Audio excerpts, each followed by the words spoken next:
Hello everyone, स्वागत है आपका हमारे प्यारे से चैनल बेंच पढ़ाई में। आज हम करेंगे अपना chapter gender, religion and caste. और ये ना बहुत इंटरेस्टिंग होने वाला है। हम काफ़ी सारी इंटरेस्टिंग चीज़ें जानेंगे इसमें, तो आप इस पूरी वीडियो को देख लेना। छोटी सी है और अपना चैप्टर खत्म करना, ओके। डिटेल में पढ़ेंगे। ये चैप्टर जो है वो हम स्टार्ट करेंगे। एंड ये जो नोट्स है वो मैंने लिए हैं इनोवेटिव ज्ञान वेबसाइट से, जिनकी लिंक आपको डिस्क्रिप्शन बॉक्स में मिल जाएगी।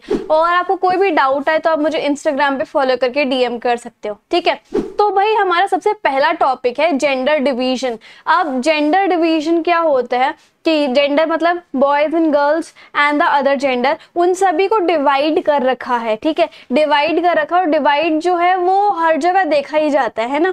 लेकिन हमने क्या कभी पॉलिटिक्स में जेंडर डिवीजन पढ़ा है? नहीं पढ़ा ना। तो वो आज चीज हमें देखना है कि पॉलिटिक्स में कैसे जेंडर डिवाइड काम करता है वगैरह वगैरह। यहाँ पर ये सोशल डिवीजन हो रखा है, नॉट बायोलॉजिकल, ठीक है।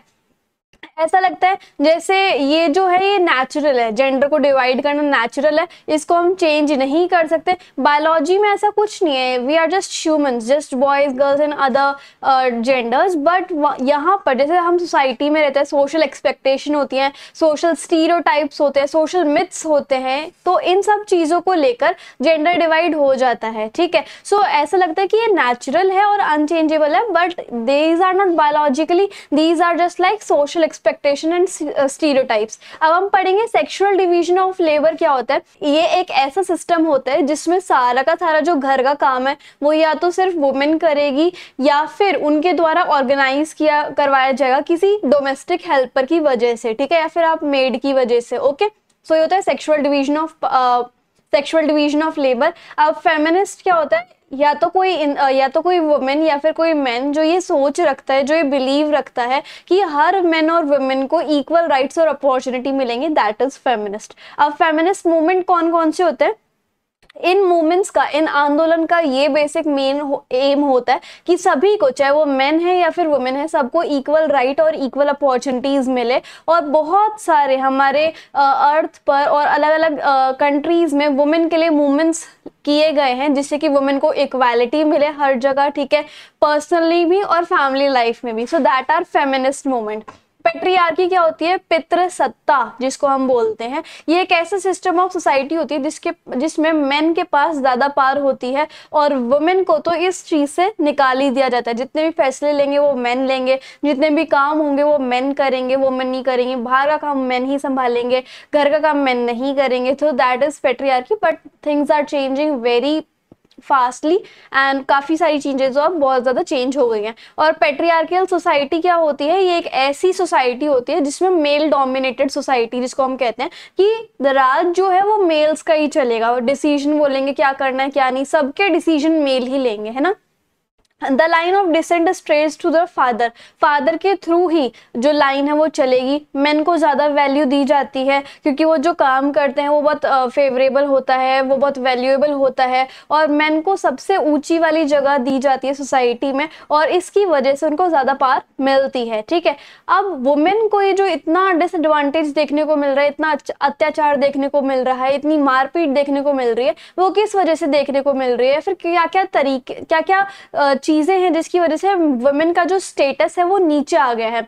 सबसे पहले तो आप लिटरेसी रेट ही लगा लो। 54% तो वुमेन पढ़ी लिखी हैं, देन 76% मेन के कंपैरिजन में। जॉब्स देखो, वुमेन बेशक ज्यादा घंटे काम कर लेंगी, लेकिन पेमेंट जो है उसको दी नहीं जाती उस ज्यादा घंटे के लिए। और वेजेस जो है, बेशक हमारी कंट्री में इक्वल वेजेस एक्ट आया कि सभी को इक्वल वेजेस मिलेंगे, बट वुमेन जो है उनको उनसे ज्यादा काम भी करा लिया जाता है, तब भी उनको इतनी ज्यादा वेजेस नहीं मिल पाती जितनी मेन को मिल जाती है उस सेम काम के लिए, है ना। सेक्स रेशियो भी आप देख लो, ज्यादातर पेरेंट्स को बेबी बॉय चाहिए होता है, गर्ल नहीं चाहिए होती है। तो गर्ल का जो है वो फीमेल फीटिसाइड, इन्फेंटिसाइड आप कह सकते हो, वो करा देते हैं, जिसकी वजह से हमारी कंट्री में ज्यादा बॉयज कम गर्ल्स हो जाती हैं। सोशल लेवल भी देख लो, जो आपके अर्बन सेंटर्स हैं या फिर जो सोसाइटी है वो ज़्यादातर सेफ नहीं है वुमेन के लिए। डाउरी हरासमेंट होता है, मतलब दहेज के लिए, फिजिकल एब्यूज यानी कि मारपीट होता है, सेक्सुअल हरासमेंट होता है, ये तो दिनचर्या की कहानी है ना। अब वुमेन का पॉलिटिकल रिप्रेजेंटेशन देख लो आप, यहाँ पर देखो जो इलेक्टेड, मतलब जो लोकसभा होती है, हमारी दो सभा होती है, लोकसभा और राज्यसभा, है ना, और ये हाउस ऑफ पार्लियामेंट होता है। और यहाँ पर लोकसभा में वुमेन मेंबर पहली बार 2019 में 14.36% इलेक्ट हुई थी, ठीक है। और ये जो शेयर है स्टेट असेंबली में, जो स्टेट की असेंबलीज होती है, स्टेट की गवर्निंग असेंबलीज होती है, वहां पर तो 5% से भी कम वुमेन का शेयर है, ठीक है। सो अब क्या करना चाहिए कि वुमेन का ये पॉलिटिक्स में काफी अच्छा शेयर हो, काफी ज्यादा सीट्स वुमेन को मिले, तो ऐसा क्या कर सकते हैं। सबसे पहले तो लीगल कर देना चाहिए कि भाई इतनी सीट जो है वो वुमेन के लिए रिजर्व होंगी ही होंगी, है ना। और पंचायत में भी पहले से ये रूल है कि 1/3 सीट तो जो है वो वुमेन ही लेंगी, ठीक है। मतलब 3 में से 1 सीट तो वुमेन की होगी ही होगी। और कई स्टेट्स तो ऐसी हैं जिन्होंने 50%, तो जैसे पंचायत में तो 1/3 है, लेकिन कई स्टेट ऐसे हैं जिसमें 1/3 यानी जिसमें 50% तो वुमेन के लिए रिजर्व है, ठीक है। जैसे कि बिहार, उत्तराखंड, मध्य प्रदेश और हिमाचल प्रदेश। ओके, अब ये देखो कुछ ऐसी स्कीम और स्ट्रैटेजीज जो कि गवर्नमेंट ने की है नारी सशक्तिकरण के लिए या फिर वुमेन एम्पावरमेंट के लिए। इसमें क्या है कि सती की जो प्रैक्टिस होगी वो बिल्कुल ही प्रोहिबिट होगी। जो विडो है यानी कि जो विधवा है उसका रीमैरिज हो सकता है, हिंदू विडो रीमैरिज एक्ट जिसको आप कहते हैं। The married women property act, जो मैरिड वुमेन होती है उसका प्रॉपर्टी एक्ट भी होता है। Rajiv Gandhi national creche scheme. अब क्रीच क्या होता है, day care facility for children, यानी कि जो वर्किंग वुमेन है, जो काम पर जाती हैं, उनके बच्चों की देखभाल कौन करेगा। जो क्रीच स्कीम होती है उसके अंदर उनके बच्चों को संभाल लिया जाता है, ठीक है। आपने देखा होगा शिनचैन में भी कि कैसे हिमावारी और शिनचैन को वहां पर डिपार्टमेंटल स्टोर के उसमें छोड़ जाती है मिक्सी, है ना। तो वही सारी सिस्टम, वही आप इसमें रिलेट कर सकते हो। और सपोर्ट टू ट्रेनिंग, वुमेन को ट्रेनिंग मिलेगी, नौकरियां भी मिलेगी। इंदिरा गांधी मातृत्व सहयोग योजना है। उसके बाद किशोरी शक्ति योजना, डोरी का प्रोहिबिशन एक्ट और डोमेस्टिक वायलेंस एक्ट का से वुमेन को प्रोटेक्ट करना 2005 का ये। Pre natal diagnostic technique act, equal remuneration act. तो ये सारी चीजें गवर्नमेंट ने लाई हैं फॉर वुमेन एम्पावरमेंट, है ना। अब हम पढ़ेंगे रिलीजन, कम्युनलिज्म और पॉलिटिक्स की रिलीजन और कम्युनलिज्म का पॉलिटिक्स में क्या रोल है ना। अब देखो रिलीजनल डिफरेंस इन पॉलिटिक्स हम देख लेते हैं। ह्यूमन राइट एक्टिविस्ट जो है, मतलब जो ह्यूमन के लिए लड़ते हैं, ह्यूमन के राइट्स के लिए, हक के लिए लड़ते हैं जो लोग, वो इस बात से अपसेट हो जाते हैं कि जैसे हमारे इंडिया में काफी सारे लोग हैं जो अलग अलग रिलीजन्स को मानते हैं, है ना। तो हमारे इंडिया में बहुत सारे लोगों ने अपनी कुछ ऐसे कर रखा है कि ये अपर रिलीजन में आते हैं, ये लोअर रिलीजन में आते हैं, या फिर ये जो रिलीजन है वो माइनॉरिटी समझी जाएगी, इसकी मेजॉरिटी समझी जाएगी। तो ये जो रिलीजन है हमारा, तो इसमें the so called minority religion community भी बना दी जाती है कि ये वाला रिलीजन जो लोग फॉलो करेंगे वो माइनॉरिटी में आएंगे, ठीक है, उनको इन्फीरियर समझा जाएगा। तो ह्यूमन राइट एक्टिविस्ट ऐसे लोग होते हैं जो कि ह्यूमन के हक के लिए लड़ते हैं। तो वो लोग अपसेट होते हैं कि हमारे जो देश है उसके अंदर जब भी दंगे फसाद होते हैं या फिर कम्युनल वायलेंस होता है तो सबसे ज्यादा सफर कौन करता है, रिलीजियस माइनॉरिटी के लोग सफर करते हैं। गांधी जी ने कहा था कि religion can never be separated from the politics, कि पॉलिटिक्स से कभी भी रिलीजन सेपरेट नहीं हो सकता।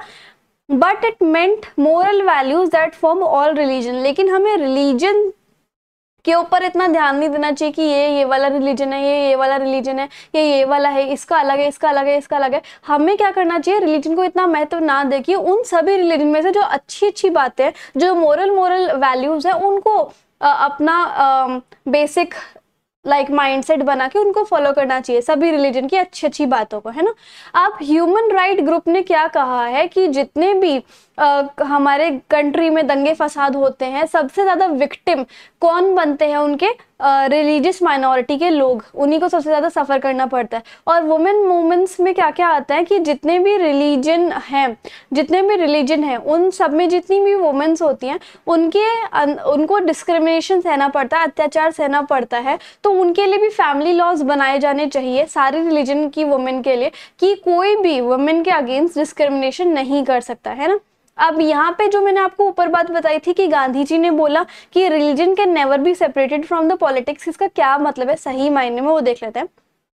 According to Gandhi ji, religion कुछ ऐसा नहीं है कि हिंदुइज्म है, इस्लाम है, बुद्धिज्म है, जैनिज्म है, सिखिज्म है, ऐसा कुछ नहीं है। लेकिन हर रिलीजन की हमें मोरल वैल्यूज जो है वो सीखनी चाहिए, है ना। पॉलिटिक्स जो है उनको इसी हिसाब से गाइडेंस में चलना चाहिए। जो एथिक्स, जो वैल्यूज, जो मोरल वैल्यूज हमें रिलीजन से मिलती हैं वो हमें माननी चाहिए, ना कि कोई ऐसा कि ये वाला रिलीजन सुपीरियर है, ये वाला इन्फीरियर है, इस टाइप से। नाउ फैमिली लॉज मैंने आपको बता ही दिया कि फैमिली के लिए लॉज जैसे कि मैरिज को लेकर, डिवोर्स को लेकर, एडॉप्शन को लेकर, ठीक है, ऐसे लॉज जो कि फैमिली रिलेटेड मैटर्स के साथ डील करें। अब कम्युनलिज्म क्या होता है? कम्युनलिज्म एक बिलीव होता है, एक सोच होती है जिसमें जो फॉलोअर्स होते हैं किसी एक धर्म के या फिर किसी एक रिलीजन के, वो ये मानने लग जाते हैं कि भाई जो रिलीजन वो फॉलो कर रहे हैं वो सबसे ज़्यादा सुपीरियर है और बाकी सारे रिलीजन जो है वो इन्फीरियर है, ठीक है। सो दैट इज कम्युनलिज्म, वो एक बिलीव होता है।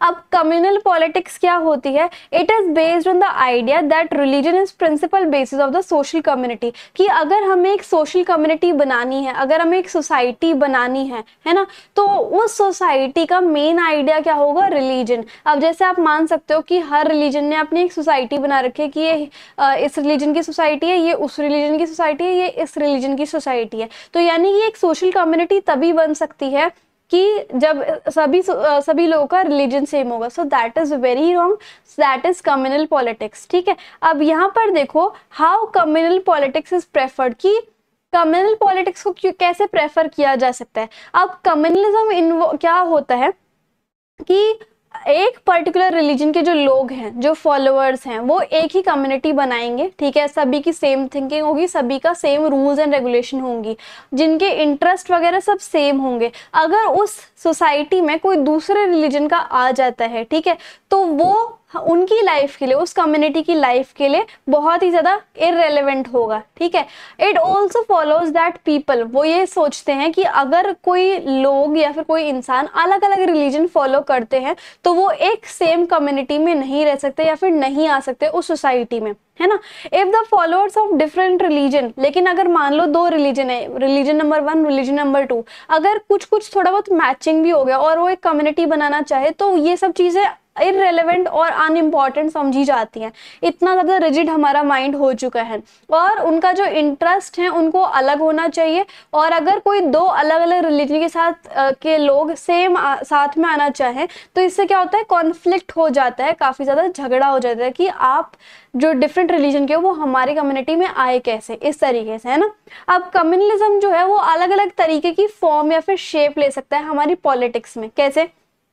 जैसे जो रिलीजियस प्रेजुडाइजेस होते हैं, स्टीरियोटाइप होते हैं, मिथ्स होते हैं, सोशल एक्सपेक्टेशन होती हैं, मतलब कि जो दकियानूसी ख्याल बना लेते हैं हमारी सोसाइटी में, एक बिलीव बना लेते हैं, ऐसा कहीं पे लिखा नहीं हुआ, सिर्फ एक बिलीव बना लेते हैं और वो बिलीव पास ऑन हो जाता है विदाउट एनी रेलेवेंस। तो उससे क्या होता है? अब एक रिलीजन जो है अपनी सुपीरियरिटी मानने लग जाता है कि हमारा रिलीजन सुपीरियर है और दूसरे का रिलीजन जो है वो इन्फीरियर है ना। तो कम्युनलिज्म अगर आ जाता है कि हमारा ही रिलीजन सुपीरियर, तो बहुत सारे चीजें हो सकती हैं हमारे कम्युनिटी में, है ना। जो कम्युनल माइंड के लोग होते हैं कि हमारे रिलीजन सबसे ज्यादा बड़ा है, उससे क्या होता है?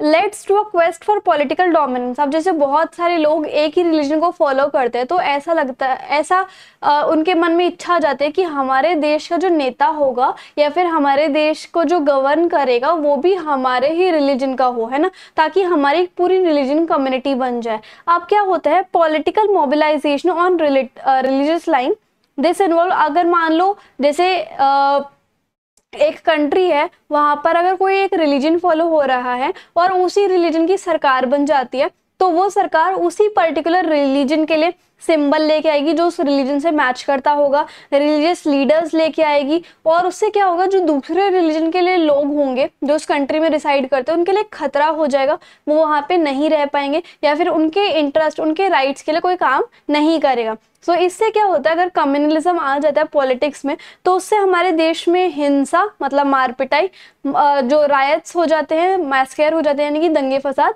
हो सकते हैं। अब ये जो कम्युनलिज्म है उसका असर क्या पड़ता है पॉलिटिक्स के ऊपर, ये देख लेते हैं। रिलीजन ही एक मात्र सहारा बन जाता है कि हमें अगर इलेक्शन में कोई एक इंसान चूज करना है तो हमें अपने रिलीजन का ही चुनना है, बेशक उसके अंदर एबिलिटी हो या ना हो, ठीक है। सो लोग जो है वो उसी को वोट देंगे जो उनके रिलीजन का होगा, है ना, चाहे वो अच्छा हो या बुरा हो। और कम्युनलिज्म की वजह से बहुत अगली, बहुत कुरूप, वायलेंस, हिंसा और दंगे फसाद होने लग जाते हैं। समटाइम्स वोटर्स जो हैं वो दो अलग अलग ग्रुप में बढ़ जाते हैं, और कि हमारे ग्रुप की ये सोच है, हमारे ग्रुप की ये सोच है, हम तो इसको वोट देंगे, हम तो उनको वोट देंगे, इस तरीके से। अब ये जो कम्युनलिज्म है, ये जो बहुत बेकार सोच है, इसको कैसे हराया जाए वो भी इंडिया में वो देख लेते हैं, ठीक है। तो इसके भी कुछ तरीके होते हैं जिससे कि इसको हम हरा सकते हैं। सबसे पहले तो लॉज बनने चाहिए इसके लिए कि अगर कोई पॉलिटिकल पार्टी हमारे देश में रिलीजन को प्रमोट करेगी या फिर रिलीजन को पॉलिटिक्स में घसीटेगी तो उन पार्टीज पे बैन लग जाएगा, है ना। जो हमारे देश में सोशियो की बैकवर्डनेस है और इकोनॉमिक की बैकवर्डनेस है, उसको हटा देना चाहिए ताकि लोग जो है, लोगों को as a vote bank use ना करा जाए, ठीक है। जो लोगों की सोच इतनी पिछड़ी हुई हो गई है और जो लोगों का इकोनॉमिक बैकवर्डनेस इतना हो गया है, उसकी वजह से लोगों का ब्रेन वॉश कर लिया जाता है कि तुम तो इस रिलीजन के, तुम तो इस कास्ट के हो, अपनी कास्ट के लोगों को वोट करो, अपनी ही रिलीजन के लोगों को वोट करो। तो लोगों का माइंड इतना बेकार करके, इतनी बेकार सोच करके उसको as a vote bank use ना किया जाए, ठीक है। सो इन सब बैकवर्डनेस को हमें मिटाना चाहिए, है ना। पॉलिटिकल पार्टीज की ये जो नैरो सोच है, ये जो बहुत बेकार सोच है, पॉलिटिकल पार्टीज को इन सब से ऊपर उठना चाहिए। और ये जो कम्युनल, ये जो जाति और ये जो रिलीजन सेंटिमेंट्स हैं कि ये जो कि अपने ही रिलीजन के लिए वोट करो, अपने ही कास्ट के लिए वोट करो, तो पॉलिटिकल पार्टीज को इस मंदी सोच से या फिर इस नीच सोच से या फिर इस नैरो गेन से ऊपर उठना चाहिए, राइज अबव होना चाहिए, है ना। एजुकेशन इंस्टीट्यूट्स को बच्चों के अंदर सेक्युलर वैल्यूज को बढ़ाना चाहिए। सेक्युलर वैल्यूज मतलब कि आप किसी कास्ट या फिर किसी रिलीजन को मत देखो कि ये इस कास्ट का या फिर ये उस कास्ट का, सब बच्चे एक जैसे हैं, सब लोग एक जैसे हैं, ठीक है, सभी इंसान हैं। So secular values that do not follow any casteism and that do not follow any religion, ऐसी वैल्यूज को हमें बच्चों के अंदर डालना चाहिए, स्पेशली एजुकेशनल इंस्टीट्यूट को, है ना। उसके बाद जो इलेक्शन कमीशन है उसको एक कोड ऑफ कंडक्ट या फिर रूल लाना चाहिए पार्टी के लिए कि पॉलिटिक्स में कोई भी रिलीजन के जैसा या फिर रिलीजन को नहीं लाया जाएगा पॉलिटिक्स के अंदर। Mass media, TV, radio, NGO और लोगों को खुद एक एनलाइटमेंट मूवमेंट स्टार्ट करना चाहिए या फिर शो करना चाहिए या फिर लॉन्च करना चाहिए ताकि जो लोगों का ओपिनियन है, जो लोगों की सोच है वो बदले अगेंस्ट दंगे फसाद एंड ऑल, है ना। अब सेक्युलर स्टेट कैसी होती है, ये एक ऐसी स्टेट होती है जिसके अंदर कोई एक ऑफिशियल रिलीजन नहीं होता कि हम सिर्फ इसी पर्टिकुलर रिलीजन को बढ़ावा देंगे, है ना। उनके लिए, उस स्टेट के लिए सारे रिलीजन एक बराबर है, उसको हम सेक्युलर स्टेट बोलते हैं, है ना। अब कौन कौन से कॉन्स्टिट्यूशन में प्रोविजन लाए गए जिससे इंडिया एक सेकुलर स्टेट बन पाया। अब आप देख रहे होगे इंडिया में कोई एक ऐसा रिलीजन नहीं है जिससे जो प्रेफरेंस देते हो, है ना, सारे रिलीजन इंडिया के लिए एक बराबर है। सो ऐसा कैसे हो पाया, कौन कौन से कॉन्स्टिट्यूशन में प्रोविजन लाए गए। सबसे पहले तो इंडिया में कोई एक पर्टिकुलर रिलीजन नहीं है, जैसे श्रीलंका में सिर्फ बुद्धिज्म है, पाकिस्तान में सिर्फ इस्लाम है, इंडिया में सभी रिलीजन को एक बराबर माना गया है। अब कॉन्स्टिट्यूशन ने सभी इंसानों को फ्रीडम दी हुई है कि आप क्रिश्चियनिटी मानना चाहो, आप जैनिज्म मानना चाहो, आप सिखिज्म चाहो, आप हिंदुइज्म चाहो, आप इस्लामिज्म चाहो, कोई भी आप फॉलो कर सकते हो जैसा आपका मन करे, है ना। कोई भी प्रैक्टिस कर सकते हो रिलीजन के रिलेटेड, किसी भी रिलीजन में आप चेंज हो सकते हो या फिर उसको मान सकते हो, ऐसा जरूरी। और अगर आप ना चाहो कि किसी रिलीजन को नहीं माना तो आप वो भी कर सकते हो, ठीक है। अब कोई भी रिलीजन के हिसाब से डिस्क्रिमिनेशन ना हो, ऐसा भी प्रोविजन डाला गया है हमारे कॉन्स्टिट्यूशन में। और यहाँ पर क्या होता है, अब कॉन्स्टिट्यूशन ने अलाउ किया है कि स्टेट को अगर कोई मान लो दंगे फसाद हो भी जाते हैं उस पर्टिकुलर स्टेट में, तो स्टेट जो है रिलीजन के मैटर में इंटरवीन या फिर दखल दे सकती है। ठीक है, अब मेन फीचर्स क्या है सेकुलर स्टेट इन इंडिया को लेकर? इंडिया में कोई ऑफिशियल रिलीजन नहीं है। ठीक है, इंडिया में जितने भी रिलीजन है सबको फ्रीडम दी गई है कि वो जो है कोई भी रिलीजन को फॉलो कर सकते हैं और किसी भी रिलीजन का डिस्क्रिमिनेशन नहीं होगा। अर्बनाइजेशन क्या होता है कि जब रूरल एरिया के लोग जो है वो अर्बन एरिया में शिफ्ट हो जाते हैं, उसको आप अर्बनाइजेशन कहते हैं। ऑक्यूपेशनल मोबिलिटी क्या होती है कि जैसे मान लो पूर्वज जो है एक ही काम करते आ रहे हैं, लेकिन अब जो आगे की जनरेशन के बच्चे हैं वो दूसरा और ऑक्यूपेशन में शिफ्ट हो जाते हैं या दूसरा काम करने लग जाते हैं, तो ये ऑक्यूपेशनल मोबिलिटी होती है ना। कास्ट हायरार्की क्या होती है? ये एक सीढ़ी होती है जिसमें ऊपर वाली सीढ़ी जो है वो टॉप, ऊपर वाली सीढ़ी का जो लेवल होता है वो टॉप कास्ट, फिर उसके बाद मिडिल क्लास, फिर उसके बाद लोअर कास्ट, ऐसे ऐसे डिवाइड किया हुआ है कास्ट ग्रुप को, तो इसको हम बोलते हैं कास्ट हायरार्की। ओके, अब रीजन क्या है कि हमारे मॉडर्न इंडिया में कास्ट का जो चेंज है या फिर कास्ट सिस्टम कैसे कम हो गया है, या फिर इसके हिसाब से जो डिस्क्रिमिनेशन होता था, जो अत्याचार वगैरह होते थे, वो कैसे कम हो पाए? सबसे पहले तो हमारी इकोनॉमी डेवलप हो गई है। ठीक है, हमारी इकोनॉमी में बहुत बढ़ोतरी आ गई है। अब जो रूरल एरियाज के लोग थे वो अर्बन एरियाज में आ गए, अर्बन एरियाज में सभी कास्ट के लोग रहते हैं। लार्ज स्केल अर्बनाइजेशन की वजह से भी कास्ट सिस्टम कम होता जा रहा है। साथ ही साथ पढ़ाई लिखाई इतनी एडवांस हो गई है, एजुकेशन इतनी वास्ट हो गई है कि अब पढ़ाई लिखाई की वजह से सबकी जो सोच है वो बदल गई है। ऑक्यूपेशन मोबिलिटी की, अगर हमारे पूर्वज एक ही काम करते आ रहे हैं और बच्चे जो है वो दूसरा काम करना चाहते हैं तो उनको शिफ्ट करने के लिए इजाजत है, तो तब भी कास्ट सिस्टम कम होता है। दूसरा, जो गांव होते हैं, गांव में जिनके पास बहुत ज्यादा जमीन होती थी, उनकी पोजीशन पहले बहुत ज्यादा हाई थी, लेकिन अब जो उनकी पोजीशन डाउन हो गई है। सो इस वजह से कास्ट सिस्टम या फिर कास्ट जो है मॉडर्न इंडिया में एक बहुत ही अब लोअर लेवल पे आ गया कि इस पे अब फर्क नहीं पड़ता है ना। रीजन कि क्या क्या रीजन ऐसे हो सकते हैं जिसकी वजह से कास्ट सिस्टम इंडिया में कम हो गया? सबसे पहले तो हमारे कुछ सोशल रिफॉर्मर या फिर पॉलिटिकल लीडर्स थे, जैसे कि गांधी जी, बी.आर. अम्बेडकर, जिन्होंने एक ऐसी सोसाइटी बनाने की कोशिश की थी जहां पर कास्ट को लेकर जो इनइक्वालिटीज होती हैं कि ये तो अपर कास्ट है, ये लोअर कास्ट है, ये मिडिल कास्ट है, वो सारी सोसाइटी को उन्होंने हटाने की कोशिश की थी, बंद करने की कोशिश की थी। कुछ ऐसे हमारे सोशियो इकोनॉमिक रीजन जैसे कि अर्बनाइजेशन या फिर पढ़ाई लिखाई का बढ़ जाना, एजुकेशन ऐसी मिलना, या फिर ऑक्यूपेशनल मोबिलिटी हो जाना, लैंडलॉर्ड की पोजीशन विलेज में वीक हो जाना, इसकी वजह से ये जो कास्ट की एक सीढ़ी थी वो टूटने लग गई है ना।